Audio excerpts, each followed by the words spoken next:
How's it going, guys? It's Marcus. The cheek markings on various characters have always been changing in meaning to not only myself, but to other fans over Star vs. the Forces of Evil. However, after the recent episodes, especially the episode Butterfly Trap, I believe I've deduced what the cheek markings are and what causes them to appear. So in the Butterfly Trap, we learn that Star and her mother were adopted into the royal family because Eclipse's ex-husband, King Shastakan, wanted nothing to do with Meteora. He ended up working with the Magical High Commission to get rid of Meteora, which ended up with a random peasant girl named Festivia taking Meteora's place and becoming the next Queen of Muni. If you notice the hologram explanation that Omni is giving Eclipsa, you can see that Meteora has the cheek markings on herself, you know, the clover cheeks, but Festivia doesn't have any markings on her cheeks at all. It was believed for a while that the cheek symbols were a trait of only Butterfly family members, hence why Star and Moon have hearts and diamonds on their cheeks respectively. But since we just found out Moon and Star and all the other Butterfly members haven't been actual Butterfly members since Festivia, how could Moon, Star, and some other relatives of theirs on the Butterfly side have markings on their cheeks during this day and age? Well, I believe it has something to do with the magic wand. I think when Eclipsa was still using the wand before she was crystallized, some of herself, or to be more blunt, some of her DNA was somehow transferred into the wand. We gotta remember that Eclipsa was the main queen who experimented with dark magic, so it's very possible that there was a spell she did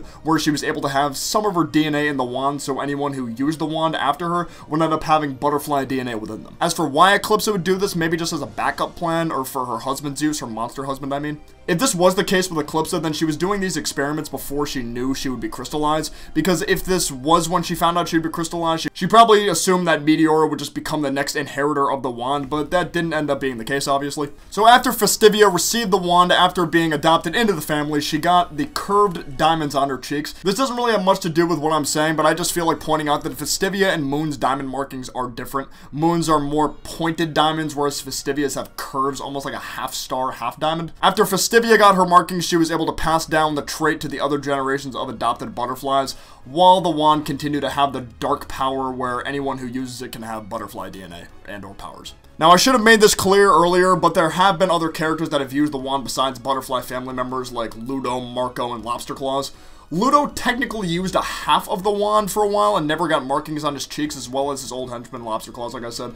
I think because Ludo and Lobster Claws didn't use any spells from Eclipse's section of the spellbook, that's why they never got the markings on him. Whereas Marco did use a spell from her section, the All-Seeing Eye, and received crescent moons on his cheeks when he is a human boy. You know, I feel like a dark spell from Eclipse's chapter is like the key.